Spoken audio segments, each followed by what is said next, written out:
네, 애널리스트 톡톡 들어왔습니다. 오늘 애널리스트는 저희 키움증권에서 미국 주식 흐름 담당하고 계시는 김승영 연구원 나오셨습니다. 안녕하십니까? 네, 안녕하세요.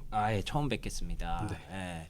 예. 사실 제가 여기에 몸담은 지가 꽤 됐는데 이 미국 증시에 대해서 이렇게 매일 시황을 분석하시고 이런 분은 전략을 짜고 이런 거는 없었거든요. 새로 생긴 거죠. 제가 이제 들어온 지 1년이 좀 넘었고, 네. 저는 이제 미국 주식뿐만이 아니라 전략을 같이 좀 담당을 하고 있는데, 네. 아무래도 전략을 좀 짚어주시는 분이 그렇게 많지는 그쵸. 않은 걸로 알고 있습니다. 예. 최근에 또 미국 주식에 대한 어떤 관심이 높아지다 보니까 이런 분들이 점점 더 필요해지고 있고 오늘 또 이렇게 함께하게 돼서 오늘 잘 부탁드리겠습니다. 예. 오늘 해주실 얘기해주실 내용은 그러면 어쨌든 미국 증시에 대한 어떤 큰 틀의 전략 같은 건가요? 뭐 전략부터 사실 종목 이제 어떤 예를 들어 전략이 기반이 되는 거는 사실 종목들에 대한 분석이 선행이 되고 그 종목들이 어떤 산업을 좀 이끌 것인가에 대한 어떤 바로미터가 되잖아요. 예. 그걸 바탕으로 저희가 큰 전략을 세울 수 있는 바텀업부터 탑다운이 둘 다 이제 맞아가는 그런 과정을 저희가 볼 수 있는 상황이거든요. 그렇죠. 뭐 최근 같은 경우 이제 시장에서 가장 궁금해하는 바는 아무래도 뭐 S&P 500 같은 경우가 이제는 뭐 8거래일, 7거래일 연속 상승을 계속 하고 있는 모습이잖아요. 맞아요. 그러면 이게 V자 반등을 시작한 거냐? 더 가느냐 못 가느냐? 그렇죠. 예. 이거 계속 갈 거냐?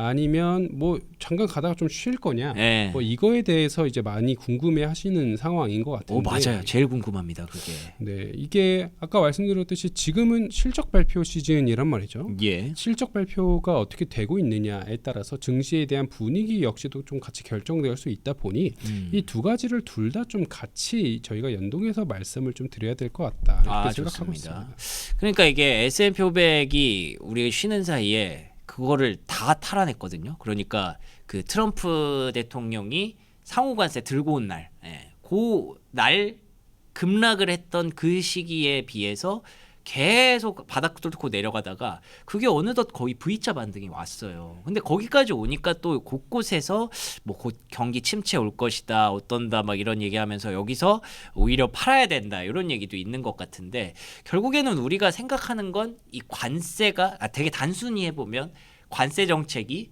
경기 침체를 불러올 것이냐 아니냐 이게 저는 중요하다고 생각을 하거든요. 어떻게 보십니까? 뭐 경기 침체 관련해서 데이터들은 좀 살펴보면 좀 두 가지로 확실하게 나뉠 수가 있는 것 같아요. 네. 우선은 소프트 데이터들 저희가 이제 흔히 심리 개인들의 어떤 설문조사 이런 거를 통해서 반영하고 있는 데이터들은 확실하게 많이 훼손됐습니다. 뭐 대표적으로 이제 컨퍼런스 보드의 소비자 심리 지수라든가 그쵸. 뭐 아니면 저희가 흔히 기대 인플레이션 미시간에서 이제 집계를 하고 있는 기대 인플레이션 같은 경우에는 크게 높아져 있고요. 그다음에 정책 불확실성을 이제 트래킹하는 관련된 어떤 지표들은 많이 올라갔습니다. 이렇게 개인들의 어떤 심리적 위축은 확실하게 확인이 되고 있어요. 반대로 실질적 소비는 그러면 많이 둔화가 됐느냐? 예를 들어 소매 판매 지수 같은 거를 저희가 한번 봐보면 네. 심리가 훼손된 것보다는 훨씬 덜 움직이고 있단 말이죠. 그렇긴 하죠. 네. 그리고 뭐 최근에 델타 항공이라던가 아니면 뭐 여행 관련된 주들, 네. 아니면 뭐 크루즈 관련된 산업을 하는 기업들의 예약률 같은 걸 보면 여전히 좋은 상황입니다. 대표적으로 예를 들어 델타 항공 같은 경우에는 프리미엄 좌석의 이 한 매출의 한 47% 정도를 차지하고 있는데 그 좌석에 대한 1분기 예약률이 YY 기준으로 7% 늘었단 말이죠. 그러면 신기하네요. 소비가 과연 지금 위축인 건가?에 대한 어떤 의구심이 들 수 있단 말이에요. 그래서 지금 흔히 경기 침체는 오지 않을 거다라고 보시는 분들은 하드 데이터는 여전히 견고하다. 그쵸. 뭐 어제 같은 경우 이제 고용 지표 나왔고 이제 PMI 나왔는데 이제 고용 지표 같은 경우 아직까지 견고하지 않냐? 뭐 이렇게 사람들이 좀 얘기를 하고요. 반대 같은 경우에는 아니다. 심리의 훼손은 결국에는 소비 위축을 가져올 거다. 그리고 지금 기대 인플레이션이 너무 많이 올라갔으니까 인플레는 올라갔고 경기는 위축된다. 이꼴 스태그플레이션이 올 거다. 그렇죠. 좀 이렇게 양극에서 좀 부딪히고 펼치고 있는 상황인데 네. 이제 저 같은 경우에는 침체보다는 소프트 랜딩 가능성이 아직까지는 더 높다라고 보고 있는 상황입니다. 침체까지는 오지 않을 가능성이 높다. 맞습니다. 예. 그러니까 이게 설명해 주신 걸 간단히 좀 정리해 보면 우리가 관세 때문에 쉽게 말해서 좀 쫄았잖아요. 예, 많이 긴장을 했고 그런 부분들이 우리뿐만 아니라 미국 실제 소프트 데이터 그러니까 심리 지수에 되게 많이 반영이 돼 있으니까 더 사람들을 좀 쫄게 만들었는데 막상 이제 소비가 진짜 줄었느냐 진짜 침체의 어떤 시그널이 있었느냐 그런 거는 아직까지 발견되지는 않았거든요. 그러다 보니까 이제 곳곳에서 그 부딪히는 거죠. 이 의견 저 의견이 계속 부딪히면서 지수가 계속 공방을 일으켰던 건데 일단 연구원님은 본인도 침체까지는 생각하지 않는다. 그러니까 하드 데이터가 무너지지 않은 것들이 오히려 가능성을 또 얘기해 주는 거다 쪽으로 긍정적으로 보고 계신 것 같은데 그럼 제가 반론을 한번 해볼게요. 이게 관세가 아직 들어가기 전이잖아요. 관세가 이제 본격적으로 시작되는 건 4월부터 4월 3일이었나요? 그때 이제 들고 나왔고 그 주부터 이제 조금씩 더 본격적으로 발효가 된 거기 때문에 다음 달에 발표되는 지표부터는 이제 좀 깨지는 그런 모습들이 나올 수도 있지 않습니까? 우선 여기서 이제 판단을 좀 다르게 하는 것 같은데요. 예. 제가 저희 판단으로는 트럼프 역시도 침체를 바라지는 않습니다. 아, 그게 중요한 거죠. 예. 사실 관세라는 거를 왜 적용했느냐를 저희가 다시 한번 짚어보면 뭐 네. 이론적 배경을 스티븐 미란이 본인의 이제 말하라고 합의 뭐 이런 어떤 이론적 베이스를 제공을 해줬죠. 그거의 최종 목표는 결국에는 무역 수지 적자에 대해서 폭을 낮추고 그것을 결국 미국의 경제 성장을 이끌겠다 뭐 이런 어떤 대의적 목적을 가지고 있어요. 네. 그러니까 걔네도 결국의 목적은 미국의 경제 성장입니다. 그렇죠. 근데 사실 지금 관세로 인해서 어떻게 보면은 경기가 오히려 크게 훼손될 수 있을 거다라고 보여진다라고 했을 때 네. 트럼프가 이거에 대해서 과연 계속 윤호할 수 있느냐에 대해서는 좀 의문이에요. 예를 들어 대표적으로 4월 이제 2일 이후에 90일 관세 유예를 하지 않았습니까? 그렇죠. 근데 90일 유예 관세 발표가 된 그 당일에는 아시아 시장에서는 채권 금리가 꽤 많이 튀었어요. 맞아요. 그리고 그 이틀 전에 무슨 일이 있었냐면 이제 폴리티카에서 취재를 한 건데 지금 재무장관이 그때 당시에는 아무래도 주말이었는데 주말 동안에 플로리다로 비행기를 타고 날아가서 예. 급하게 트럼프를 만난 다음에 지금 금융시장이 좀 위험하다. 예. 이거 우리가 관세 정책에 대해서 수정을 할 필요가 있다. 이렇게 좀 언급을 했습니다. 분명히 집권 초기만 해도 관세 정책에 대해서 되게 강경한 스탠스를 보였던 그렇죠. 트럼프였거든요. 들으려고도 안 했던 것 같아요. 예. 맞습니다. 근데 월가는 꾸준하게 우려의 목소리를 냈고 재무장관 같은 경우가 월가의 목소리를 어떻게 보면 좀 대변을 합니다. 헤지펀드 매니저 출신이기도 하고요. 그 사람들의 목소리를 트럼프가 점점 듣고 있다라는 게 최근 관세 행보로 보면은 조금씩은 드러나고 있는 것 같습니다. 그래서 관세를 부과해서 경기를 망가뜨리는 그 패스를 트럼프가 그냥 윤호할 것이냐에 대해선 저는 그 전에 트럼프가 아무래도 이제 그 꼭지를 돌릴 거다에 대한 가능성을 좀 보고 있는 거고요. 예. 이제 또한 침체가 오기 전에 연준 풋을 통해서 어느 정도 이런 어떤 침체에 대한 우려를 좀 종식시키려는 그런 어떤 노력을 같이 좀 하겠죠. 게다가 트럼프 입장에서 가장 좀 무서운 건 달러 인덱스랑 채권 금리가 달러 인덱스는 내려가고 채권 금리는 올라가고 있다는 거예요. 원래 그러면 안 되죠. 교과서상으로는. 맞습니다. 예. 게다가 안전자산이라고 불리는 금, 뭐 스위스 프랑 이런 것들은 높아지고 있어요. 맞아요. 근데 오히려 달러 인덱스는 거의 이제 100을 이탈해서 98까지도 갔다가 그 레인에서 왔다 갔다 하고 있는 상황이고요. 채권 금리 같은 경우에는 계속 높아지고 있죠. 즉 달러와 표시 자산에 대한 매력도가 좀 많이 떨어지고 있다는 겁니다. 미국은 결국 가장 이렇게까지 발전할 수 있었던 가장 큰 키는 사실 무제한으로 달러를 찍어낼 수 있다라는 게 걔네 가장 큰 무기였어요. 그러네요. 인덱스 이제 본인들이 가지고 있는 게 기축통화잖아요. 그리고 본인들이 이제 발행하는 미국 채권은 전 세계에서 가장 안전하고 인기가 많았던 자산인데 그것이 근간이 흔들린다. 트럼프가 이걸 모를까에 대해서는 절대 그렇지 않을 거다라고 보고 있고요. 당연히 관세를 통해서 얻어야 낼 부분이 있겠죠. 그래서 강하게 처음에 이제 스탠스를 좀 설정을 했을 테지만 이것을 미국 경기 침체까지 이끌도록 그냥 내버려 둘 거냐 그러진 않을 것 같고 최근 들어 그 스탠스의 변화가 조금씩은 관찰되고 있는 것 같다라는 게 제 개인적인 판단입니다. 실제로 최근에 한창 미국 주식 안 좋을 때 그 뭐 트리플 약세라는 표현을 우리가 좀 썼었거든요. 그 트리플 약세라는 게 첫 번째가 이제 미국 주식 안 좋고 그 다음에 미국 금리 급등하고 채권이 그러니까 막 안 좋다는 뜻이죠. 그리고 또 미국의 화폐인 달러까지 급락을 하면서 이 달러 채권 주식 그러니까 미국이 발행하고 있는 어떤 것에도 매력을 느끼지 못한다. 그래서 다 이제 US가 아니라 논 US 비미국 주식을 사야 된다라는 얘기가 그때 한창 핫했는데 그러면 반대로 지금 연구원님 표현에 따르면 결국에는 미국의 트럼프 대통령이 이런 경기 침체나 이 트리플 약세를 계속 보고만 있지는 않을 것이기 때문에 우리는 그러면 다시 미국 주식을 사야겠네요. 저는 이제 그렇다고 보고 있는 상황인데요. 지금의 어떤 최근 S&P 500 그리고 나스닥 반등이 V자 반등의 시작이다라고 하면 지금부터 바로 미국에 대한 포션을 늘리세요. 뭐 이렇게 얘기를 하겠죠. 그렇죠. 근데 아직까지 그거는 좀 불안한 면이 있습니다. 뭐 사람마다 보시는 시각이 조금씩 다를 수는 있겠지만 예를 들어 2018년 12월 1일 미국과 중국 사이에 무슨 일이 있었냐면 이제 아르헨티나 G20 회의에서 양국의 정상이 무역 협상 연기에 대한 거를 최초로 처음 얘기를 해요. 그러면서 그때 하루 동안 증시가 크게 뛰었습니다. 네. 근데 그 다음에 바로 세부 디테일에 대한 협의가 아직 이루어지지 않았다. 네, 그리고 트럼프가 바로 본인의 스탠스를 좀 바꿨죠. 그리고 연준의 어떤 그 금리 인상에 대한 시그널이 좀 확인이 되면서 12월 3일날 잠깐 올랐던 걸 그대로 반납하고 12월 25일까지 증시가 크게 좀 떨어집니다. 그랬군요. 그리고 12월 25일을 기점으로 V자 반등이 나왔어요. 그날은 무슨 일이 있었나요? 그 이후에는 이제 연준의 독립 그때 당시에도 트럼프가 꾸준하게 파월 제 내보내야 된다 이렇게 얘기를 했다가 네, 백악관이 아니다 우리는 연준의 독립성을 유지시켜 주겠다 뭐 이런 발표가 좀 나왔고요. 지금이랑 되게 비슷하네요. 맞습니다. 그리고 이제 FOMC에서도 금리 인상을 우리가 중지하고 동결하겠다 그리고 완화적인 스탠스를 보이겠다 뭐 이런 식으로 FOMC 성명서를 통해서 얘기를 했습니다. 그리고 트럼프는 중국과의 관계에 있어서 입을 다물었습니다. 원론적인 입장만 얘기했어요. 합의 중이라는.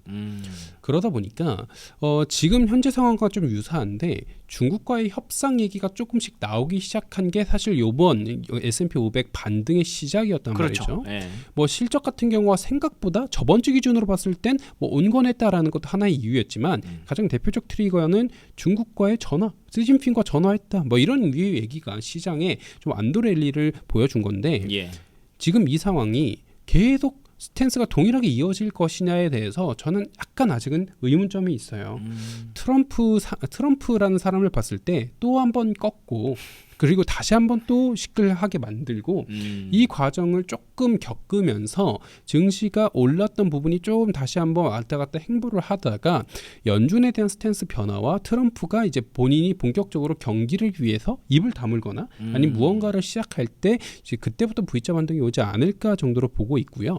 그 기간이 얼만큼 될 거냐는 뭐 과거 같은 경우에는 한 달이었지만 지금은 사실 이거는 정확하게 알 수가 없죠. 그렇죠. 지금은 이 부분에 대해서는 정확히 알 수 없지만 다만 방향성을 이렇게 예상한다라고 했을 땐 그러면 당분간은 아직까지 뭐 내가 지금 포트폴리오를 크게 변화할 필요는 없지만 섞어서 갖고 있어야겠네요. 네, 섞어서 좀 가지고 있지만 결국엔 내가 포션을 늘려야 되는 부분은 미국이다라고 왜냐하면 AI에 대한 선도 그리고 관련된 어떤 기술적인 발전, 캐펙스 투자 비중 이런 걸 봤을 때 아직 미국을 넘는 나라가 저는 보이지 않거든요.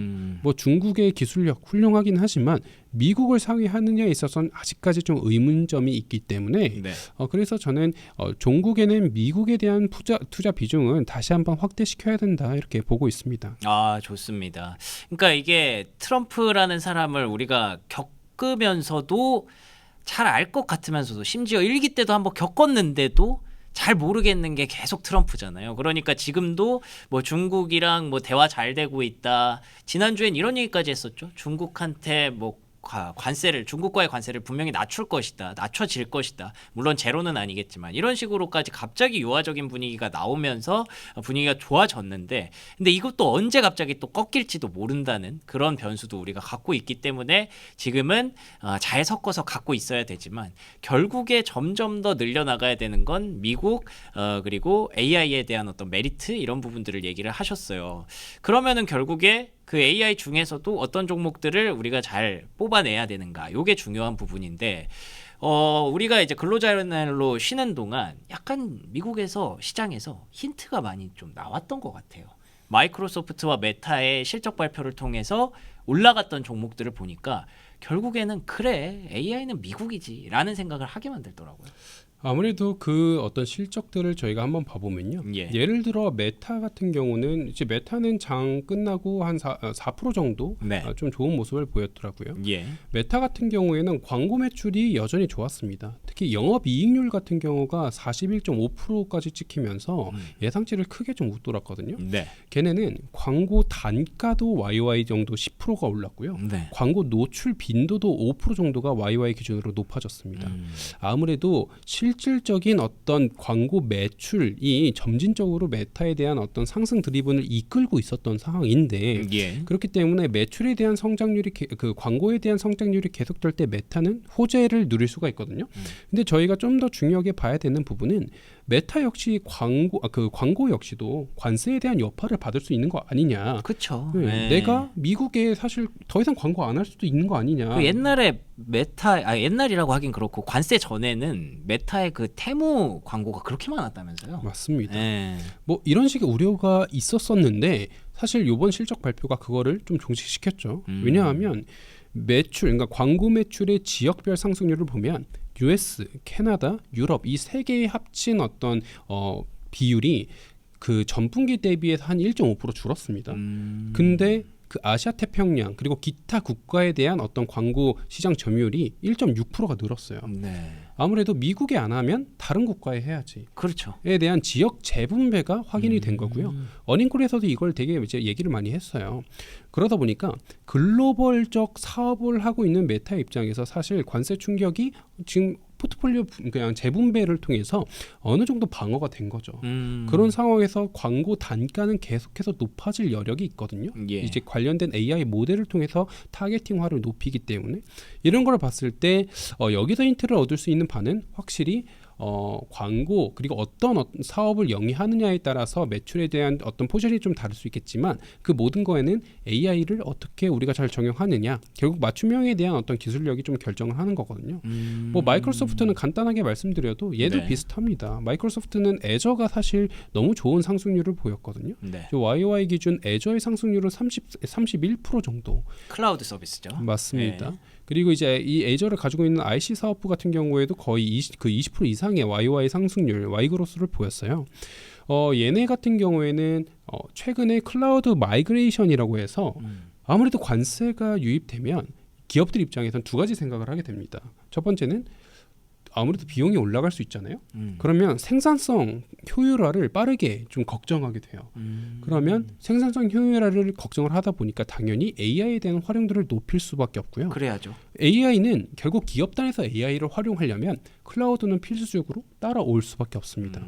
그러다 보니 클라우드에 대한 어떤 전환율이 높았습니다. 실제 AI 그 애저에 대한 상승률 중에서 33% 정도 상승한 건데 BAI 부분이 차지한 게 17% 정도였다라는 발표가 나왔거든요. 예. 생각보다 BAI 부분에서의 상승률이 되게 높았다는 거예요. 그러네요. 이게 무슨 의미냐면 BAI가 뭐냐? AI를 사용하지 않는 어떤 기업들도 그냥 본인들의 AI 네트워킹, AI 인프라, 그리고 정보, 서버 이런 거를 클라우드로 전환하기 시작했다는 겁니다. 뭐 아무래도 관세에 매겨지면 아까 처음 말씀드린 이런 부분도 있지만 계속 자동화를 더 많이 시켜야죠. 맞습니다. 예. 그리고 이제 자체적 서버를 만드는데도 중국 제품을 많이 쓸 수밖에 없잖아요. 그러면 관세 여파가 계속 누적된단 말이죠. 그래서 그냥 클라우드 전환을 더 빠르게 하고 있는 모습인데 그래서 이제 어닝콜에서도 클라우드 마이그레이션이다 뭐 이런 이제 워딩이 나왔습니다. 이런 걸 통해서 마이크로소프트 같은 경우가 실적이 나쁘지 않게 나왔어요. 꽤 긍정적으로 나왔습니다. 이런 것들을 잘 이제 가져간 거거든요. 저희가 얻을 수 있는 힌트는 메타는 광고였고요. 네. 그 다음에 마이크로소프트는 결국엔 클라우드였잖아요. 어떤 산업을 진행하느냐, 그리고 그 산업을 어떻게 관세에 잘 적용하느냐가 사실 지금 가장 중요한 부분이고요. 그러네요. 네, 그냥 단지 얘네들의 실적이 좋았네, 네. IT에 대한 산업 실적 다 좋겠다 이렇게 보시는 건 좀 어렵습니다. 그렇죠. 뭐 지금 이제 아마존 이제 그리고 뭐 애플 이런 게 실적이 나왔는데 안 좋더라고요. 얘네는 좀 지금 힘든 상황이거든요. 사실 이 아마존과 애플이 대표적으로 관세에서 자유로울 수 없는 두 종목이잖아요. 맞습니다. 네. 뭐 애플 같은 경우는 더더욱 중국 의존도가 상당히 큰 상황이고요. 네. 아마존 같은 경우에는 가이던스에 대한 우려가 좀 계속 있는 상황이고요. 예. 그래서 이거를 종목단에서 어떤 산업이 구체적으로 지금 관세에 대한 어떤 분위기를 잘 적응할 수 있느냐가 좀 중요한 테마고 이런 걸 통해서 저희가 증시 분위기를 좀 읽어볼 때 당분간 관세로 인해서 사실 종목 간 차별화가 좀 발생할 수 있을 거다라는 게 예상이 되고요. 그러네요. 본질적으로 관세에 대한 어떤 턴어라운드, 트럼프가 아까 말씀드렸듯 침체까지는 가면 안 된다라고 판단하면서 본인의 스탠스를 어떻게 바꿀지는 아직 확실히 알 수는 없지만 네. 재무장관에 대한 말을 조금씩 들어간다면 그러면 어떤 전체적 분위기에 대한 전환은 좀 가능할 거다. 다만 지금 현재로는 모든 어떤 기업들의 방향성이 다 일관돼 있진 않는다. 이렇게 좀 말씀드릴 수가 있습니다. 그럼 제가 하나만 더 질문 드려볼게요. 그 관세와 AI의 딱 그 교차선에 있는 종목이 하나 있거든요. 엔비디아.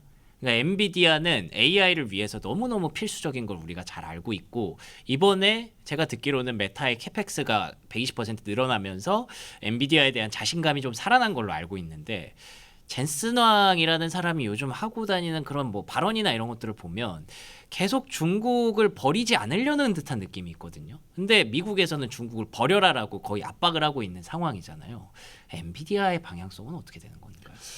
이제 뭐 엔비디아 자체의 방향성은 네. 당연히 좀 길게 말씀을 드리면 네. 저는 여전하게 GPU, HBM 이런 것들에 대한 수요는 높아질 수밖에 없을 거다라고 보고 있는 상황이고요. 예. 특히 이제 엔비디아의 코스모스는 행동 데이터를 누적할 수 있는 새로운 플랫폼이기 때문에 그 어디에도 지금 저희가 행동 데이터를 누적할 수 있는 게 없거든요. 이런 관점에서 이제 장기 성장성은 아직까지는 좋아 보인다라고 개인적으로 판단하고 있습니다만 관세 이슈가 엔비디아한테 자유로울 수 있느냐 이거에 대해서는 저는 동의할 수가 없습니다. 아까 말씀드렸듯 중국에 대한 매출 포션이 여전히 남아 있는 상황이기 작지 때문에 않잖아요. 네. 그럼요. 지금 엔비디아 입장에서는 가장 중요한 것 중 하나가 매출 총이익률이거든요. GPM이 어느 정도 수준까지 방어가 되느냐가 사실 주가를 어느 정도 결정을 해왔습니다. 그래서 이제 블랙힐 같은 경우가 이제 맨 첫 초기 생산될 때도 얘네가 초기 생산 단계에서 아무래도 마진율을 낮출 수 있을 거다 이런 얘기가 나왔고 실제로 마진율 좀 낮추니까 주가 같은 경우가 계속 이제 막 반등하지 못하고 있는 모습이 최근 연출됐잖아요. 그래서 지금 뭐 엔비디아 실적이 이렇게 될 거예요 단언할 수는 없겠지만 네. 당분간 관세 여파로부터는 자유로울 수 없을 것 같다.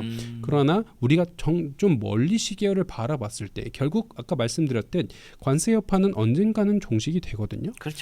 네, 언젠가 종식이 됩니다. 예를 들어 트럼프가 고집을 부려서 실제 경기 침체가 왔다 이러면 더 이상 이거는 진행할 수가 없어요. 사실 저희 오늘 얘기하고 있는 게 아무 의미가 없어지는 거예요. 그렇게 되면. 맞습니다.